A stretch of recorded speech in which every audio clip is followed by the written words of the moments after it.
భూమి మీద అత్యంత ప్రమాదకరమైన జాతి ఏది అని అడిగితే ఏమంటారు? సింహమా?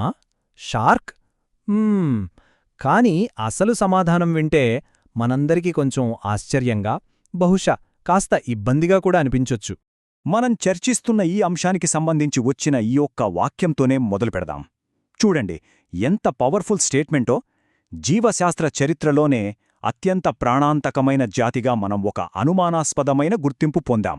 ఇది చాలా పెద్ద ఆరోపణ కదా. అంటే మానవజాతి అంటే మనం, హోమోసేపియన్స్, మరే ఇతర జీవికన్నా ఎక్కువ జాతుల అంతానికి కారణమయ్యామంట. అసలీ విధ్వంసం ఎప్పుడు మొదలైంది? ఎక్కడ్నుంచి వచ్చింది ఈ పేరు? ఈ ప్రశ్న రాగానే మనలో చాలామందికి ఫ్యాక్టరీలు, పొగకొట్టాలు అంటే పారిశ్రామిక విప్లవం గుర్తొస్తుంది. మన పూర్వీకులు ప్రకృతితో ఎంత మమేకమై జీవించారో కదా అని అనుకుంటాం. అదొక అందమైన ఊహ. కాని చరిత్రలు తవ్వి చూస్తే వాస్తవం దానికి పూర్తి భిన్నంగా కనిపిస్తుంది. అసలు కథ వేరే ఉంది. సరే, ఇప్పుడు మనం టైంలో చాలా వెనక్కి వెళ్దాం. పారిశ్రామిక యుగానికి కాదు, అంతకంటే ముందు, అసలు వ్యవసాయం కూడా మొదలవక ముందు కాలానికి. మానవులు కేవలం వేటగాళ్లుగా, ఆహార సేకర్తలుగా భూమిమీద తిరుగుతున్న ఆ రోజులకు వెళ్దాం. ఇక్కడ చాలా కీలకమైన విషయమేంటంటే, అసలు మనం రాత కనిపెట్టలేదు, చక్రమంటే ఏంటో కూడా తెలియదు. అలాంటి ప్రాచీన కాలంలోనే ఒక పెద్ద పర్యావరణ విపత్తు మొదలైపోయింది. అంటే నాగరికతకు సంబంధించిన ఏ గుర్తులు లేకముందే మన పూర్వీకులు భూమి పర్యావరణాన్ని శాశ్వతంగా మార్చేశారన్నమాట. వాళ్లు భూమిమీద విస్తరించడమే ఒక నిశ్శబ్ద విపత్తుకు దారితీసింది. ఒక్కసారి ఈ నంబర్స్ చూడండి, నిజంగా షాక్ అవుతాం. హోమోసేపియన్స్ ప్రపంచమంతా వ్యాపించక ముందు ఈ భూమిమీద 50 కిలోల కన్నా ఎక్కువ బరువున్న పెద్ద జంతువుల జాతులు దాదాపు 200 కాని వ్యవసాయం మొదలయ్యే సమయానికొచ్చేసరికి వాటిలో సగానికి సగం, అంటే కేవలం 100 జాతులు మాత్రమే మిగిలాయి. మిగతా సగం పూర్తిగా కనుమరుగైపోయాయి.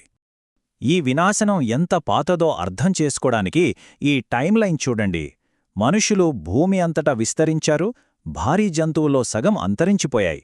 ఆ తర్వాతెప్పుడో వేల సంవత్సరాల తర్వాత మనం రాత కనిపెట్టాం. అంటే మన చరిత్రను మనం రాసుకోవడం మొదలుపెట్టక ముందే, చక్రం గురించి, లోహాల గురించి తెలియక ముందే ఈ భారీ విధ్వంసం జరిగిపోయింది.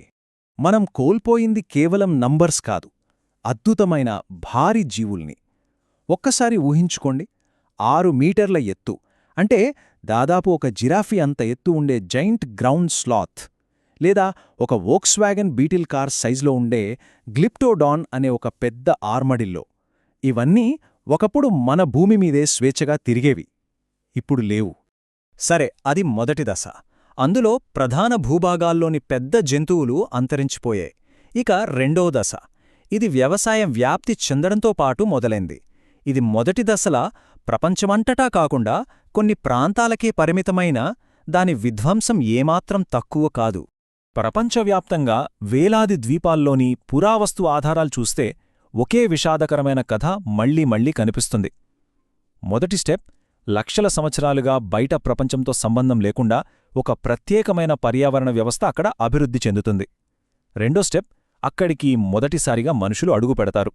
ఇక మూడో స్టెప్, అంతే, వెంటనే అక్కడున్న ప్రత్యేకమైన జంతుజాలంలో చాలా వరకు కనుమరుగైపోతాయి. దీనికి మడగాస్కర్ ఒక పర్ఫెక్ట్ ఉదాహరణ.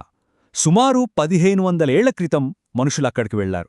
వెళ్లిన వెంటనే ఏం జరిగిందంటే, ప్రపంచంలోనే అతిపెద్ద పక్షి అయిన ఎలిఫెంట్ బర్డ్, 3 మీటర్ల ఎత్తు, 1/2 టన్ను బరువు ఉండేది, అలాగే భూమిమీద నివసించిన అతిపెద్ద ప్రైమేట్స్ అయిన జెయింట్ లెమర్స్, ఇవన్నీ శాశ్వతంగా అంతరించిపోయాయి.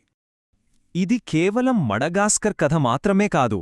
ఇదే కథ పసిఫిక్ నుండి అట్లాంటిక్ వరకు, ఫిజీ నుండి న్యూజిలాండ్ వరకు ప్రతి చోటా రిపీట్ అయింది.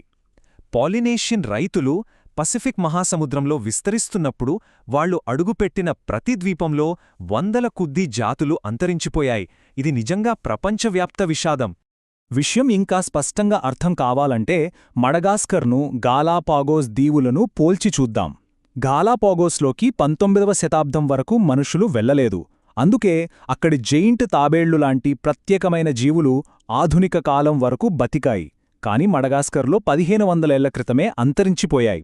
అంటే ఇక్కడ తేడాను సృష్టించిన ఒకే ఒక్క విషయం, మానవ ఉనికి. సరే, ఈ మొదటి 2 చారిత్రక దశలు ఇవి మనం ఇప్పుడు ఎదుర్కొంటున్న పర్యావరణ సంక్షోభాన్ని అర్థం చేసుకోవడానికి ఒక ముఖ్యమైన నేపథ్యాన్నిస్తాయి.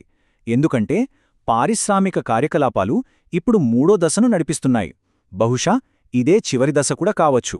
అందుకే ఈ గతాన్ని తెలుసుకోవడం చాలా ముఖ్యం. ఎందుకంటే ఇప్పుడు మనం చూస్తున్నది ఏదో కొత్తగా మొదలైన సమస్య కాదు. ఇది వేల సంవత్సరాలుగా కొనసాగుతున్న ఒక కథ యొక్క పరాకాష్ఠ అని తెలుసుకున్నప్పుడు ప్రస్తుత పరిస్థితి ఎంత తీవ్రంగా ఉందో మనకింకా బాగా అర్థమవుతుంది. అయితే ఈ 3వ దశలో బాధితులు మారారు. మొదటి 2 దశల్లో భూమి మీది పెద్ద జంతువులు, ద్వీపాల్లోని జీవులు అంతరించిపోయాయి. కానీ ఇప్పుడు పారిశ్రామిక కాలుష్యం, ఓవర్ ఫిషింగ్ వల్ల సముద్రంలోని దిగ్గజాలు అంటే తిమింగలాలు, షార్కులు, టూనా లాంటివి ప్రమాదంలో పడ్డాయి. ఇది మనందరం ఆలోచించాల్సిన ప్రశ్న. మన జాతి చరిత్రలో జరిగిన ఈ విధ్వంసం గురించి పూర్తిగా తెలుసుకుంటే కనీసం ఇప్పుడైనా మిగిలిన వాటిని కాపాడుకోవడానికి మనం మరింత బలంగా ప్రయత్నిస్తామేమో. గతమనేది వర్తమానానికి ఒక హెచ్చరికగా పనికిరాదా? చివరగా ఈ శక్తివంతమైన ఆలోచనతో ఈ విశ్లేషణను ముగిద్దాం. ఈ విధ్వంసం ఇలాగే కొనసాగితే భవిష్యత్తులో ఈ భూమి ఎలా ఉంటుంది? కేవలం మనుషులు, వాళ్ల పనుల కోసం పెంచుకునే కొన్ని జంతువులు మాత్రమే ఉండే ఒక నోవా యొక్క ఓడలాగా మిగిలిపోతుంది. మిగతా జీవులన్నీ కనుమరుగైపోతాయి. మనం మన తర్వాత తరాలకివ్వాలనుకుంటున్న వారసత్వం ఇదేనా? ఒక్కసారి ఆలోచించండి.